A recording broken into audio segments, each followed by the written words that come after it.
Every hello everyone, welcome back on my YouTube channel.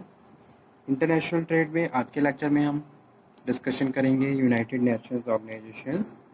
जो topic हमने last lecture से start किया था, आई होप आपने ये लेक्चर अटेंड किया होगा। अगर कोई डाउट हो, कोई क्वेरी हो तो आप दोबारा से डिस्कशन कर सकते हो, ठीक है। लास्ट लेक्चर में हम लोगों ने डिस्कशन किया था about the United nation organisations, इसकी हिस्ट्री के बारे में और इसके ऑब्जेक्टिव्स, कौन कौन से इसके मेन ऑब्जेक्टिव्स होते हैं, तो ये हम डिस्कस लास्ट लेक्चर में किए थे, ठीक है।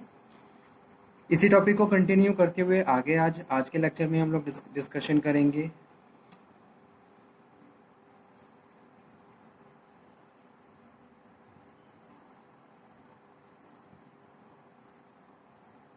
Six principles organs of United Nations, ठीक है। तो यूनाइटेड नेशंस के कौन कौन से प्रिंसिपल ऑर्गन्स हैं, तो मेन जो टॉपिक है वो है principal organ of United nation.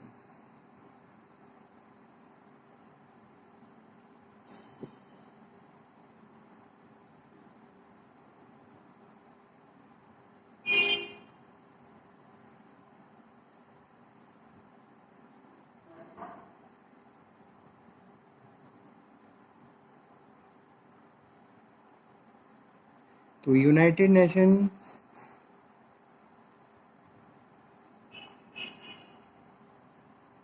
Piece के लिए काम करता है,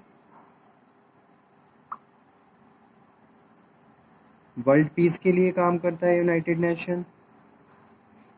नेशन एक इंटर गवर्नमेंटल ऑर्गेनाइजेशन है जिसको एस्टेब्लिश किया गया था 24 अक्टूबर को 1945 में, ठीक है। और इसका हेडक्वार्टर न्यूयॉर्क सिटी में है। तो इसका जो मेन पर्पस है वो है to take effective collective measures for the prevention and removal of the threat to the peace, ठीक है। ऐसे एक्शंस लेना ताकि जो भी कॉन्फ्लिक्ट चल रहे हैं कंट्रीज में आपस में, या फिर किसी भी एक पर्टिकुलर कंट्री का अदर कंट्री के साथ कोई भी कॉन्फ्लिक्ट चल रहा है, कोई डिस्प्यूट चल रहा है, तो उसको सॉर्ट आउट करना ताकि ग्लोबल पीस मेंटेन रहे, ठीक है। एंड प्रोवाइड द एक तरीके से cooperative and friendly behaviour to other countries so they can improve their political relations more and more, okay।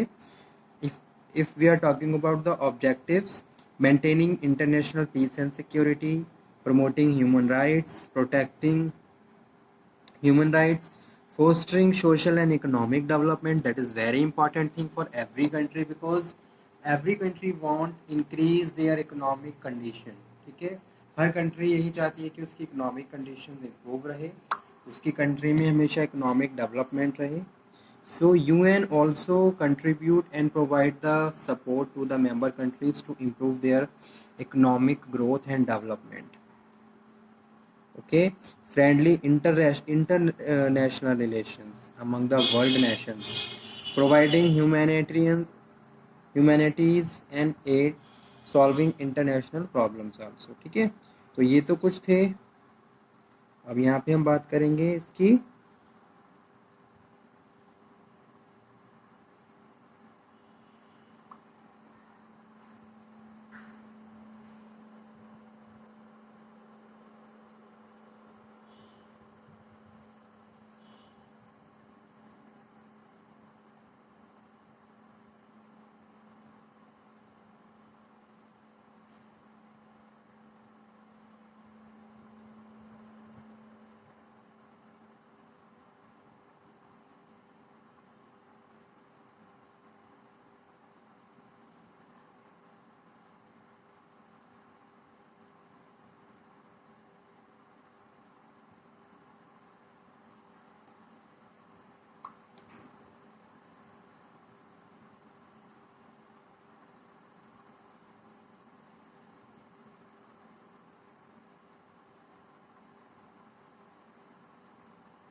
इसकी शुरुआत की गई थी। इससे पहले हम डिस्कशन करते हैं principles of UN.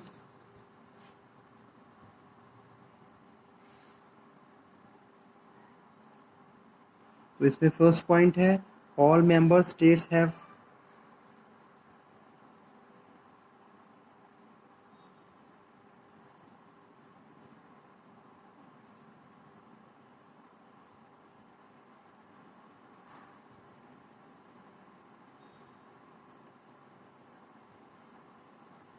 Equality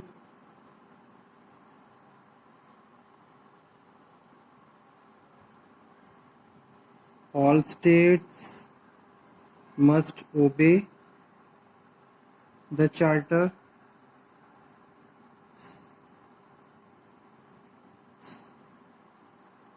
Countries must try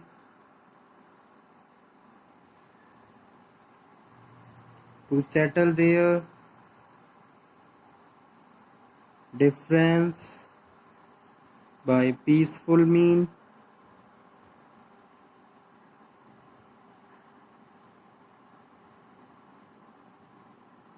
Countries must avoid using force, threatening to use force,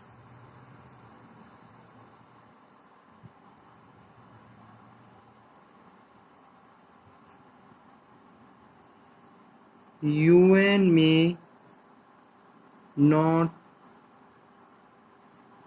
interfere in domestic affairs of any country.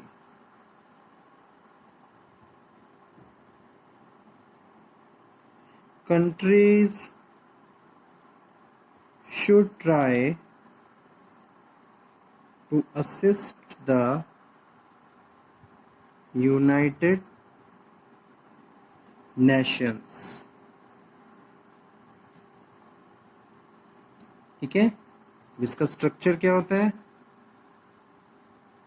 About the UN structure, 6 principal organs of UN.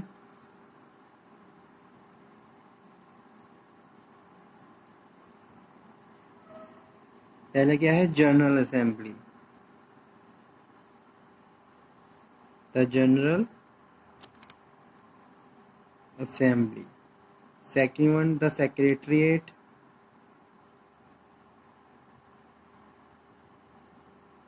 Third one the security council. ये क्या है? ये principles organs हैं UN के. Security council, the International Court of Justice,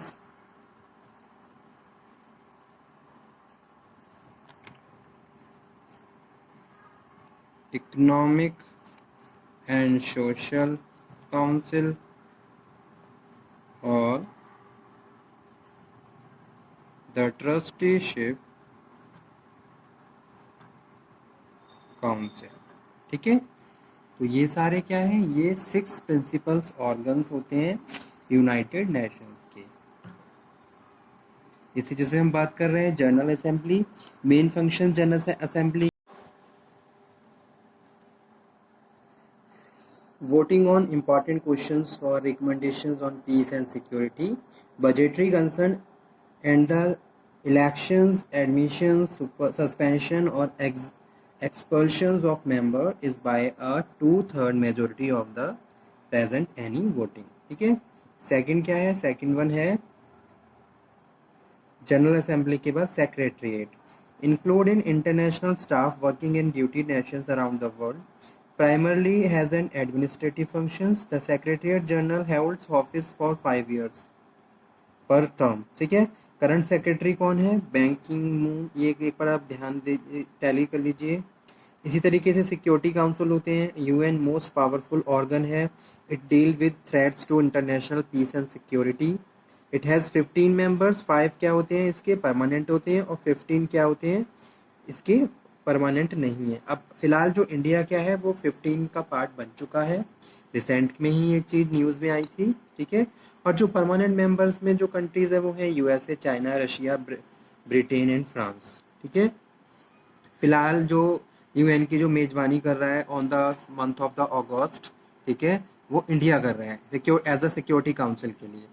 तो वो it's power include all establishment peace keeping operations and establishment of the international sanction and the authorisations of military actions through the security council resolutions, ठीक है, जैसा कि मैंने अब बताया आपको। इसी तरीके से इंटरनेशनल कोर्ट ऑफ जस्टिस होता है, the principal judicial organ of the UN है, बेस्ड ऑन इसका जो हेड क्वार्टर है वो नीदरलैंड्स में है। और मतलब कि ये जो इंटरनेशनल कोर्ट ऑफ जस्टिस है ये नीदरलैंड में है।